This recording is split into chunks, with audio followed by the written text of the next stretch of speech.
Welcome to the Soo Line Depot. This depot was built in 1907 in Sawyer, North Dakota. And we like to use it as an opportunity to talk about some of the things that the rail line brought to Ward County. So not only did the rail line bring a whole lot of people, but it brought industry, the ability to bring heavy equipment to Ward County, as well as send product out. So as we walk in here, this is the waiting room. You would buy your tickets here and basically wait for your train. And we also have an exhibit on mines in Ward County. So Ward County has a lot of lignite coal, which is not the highest quality of coal, but it's very useful for things like heating homes. And so at one time there were as many as 23 mines in the county, including some surface and underground mines. In fact, the very land that the Pioneer Village sits on is the site of the Davis Mine and Brickyard. The Davis Mine and Brickyard was started by Joseph Colton and James Johnson, who you may remember from the courthouse. And the reason they started a brickyard is as heating demands fell in the summer, they were able to use their extra lignite coal to fire a brick kiln. Many of the buildings in Burlington and Minot, if they were built between 1900 and 1920, used Davis Brickyard bricks. You can even see some examples in our case there.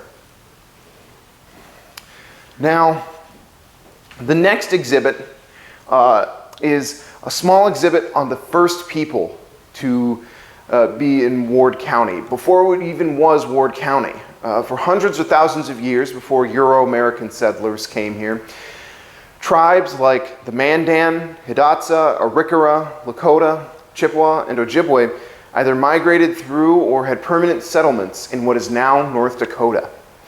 Our exhibit here doesn't have very many artifacts. That's because most of the artifacts that are found are now sent to the tribes that they were from, who have their own interpretive centers and museums that we encourage you to visit. Now, as we go in through here, we are going into the depot agent's work area. The depot agent would have been selling tickets here, making sure that the schedule was kept, and would have lived inside the depot with their family. But that's not all this room holds.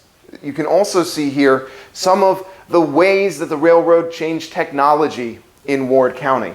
This is a Case steam tractor, and this model was fully functional despite being a smaller size. And tractors like this, vehicles like this, would start to become increasingly popular in the first half of the 20th century. And by the 1940s and 50s, many farms would be switching over entirely to vehicle-based farming. You can also see over here a telegraph. The telegraph lines followed the rail lines, and communication technology would get better and better, thanks at first to the railroads. In fact, over here, you can see a switchboard. These would have been used by operators who, when you needed to call someone else, and they would direct you to the right place. I'll also point out here some writing on the wall. This is a spot that one of the section hands, one of the rail workers, signed their name. F.C. Darling signed this in 1915, which I think is particularly cool, since oftentimes when you see a name in history, you see the name of someone rich or a politician, but in this case, you're seeing the workers, like the section hands or the depot agent, who would have lived just upstairs past this door. And you'll see more signatures in our next room, the cargo bay area. This is where the trains would have been loaded and offloaded, and here you can see some non-train transportation, like the horse-drawn buggy, as well as the covered wagon. This is an actual covered wagon from 1902 that made its way from Mercyville, Missouri up to the Ward County area. And as you look inside there, imagine bringing your entire family, everything you owned, for weeks or months in one of these, just hoping for a better life. Now, as we move on from that, I'll point out the sleigh. This would have been used during the winter months to go over snow. It would have been horse-drawn, and sleighs like these would have been used well into the 40s and even 50s, as car technology was not always as reliable as it is today. And this sleigh even has a foot warmer. So they would have brought these with them, putting coals in here from their fire to keep their feet warm during their trips.